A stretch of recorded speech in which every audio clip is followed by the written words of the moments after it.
جنهای کنار قنات پدرمو ثروتمند کردن. متین از اصفهان از ثروتمند شدن خودش و خانواده‌شون میگه که توی اصفهان زمینای کشاورزی رو آبیاری میکردن. متین میگه پدرم همیشه زمینای مردم و صبح و ظهر تو 3 نوبت در هفته آبیاری میکردش. همیشه باهاش میرفتم و توی قنات کنار اون زمین بازی میکردم.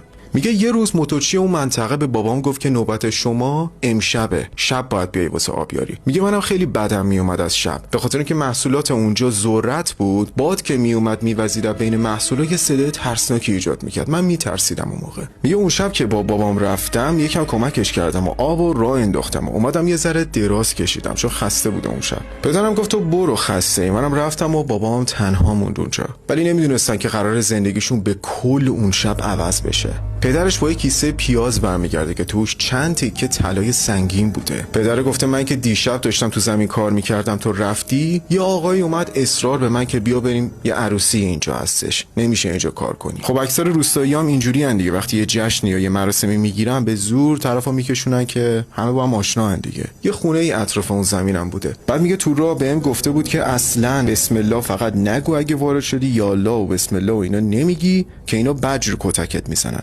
میگه من فکر کردم اول دارن شوخی میکنن. میگه ما رفتیم اونجا دیدیم یه محفلی و یه عروسی اونجا هستش. میگه صندلی و یه میز جدا برای من گذاشته بودن، نشستیم اونجا و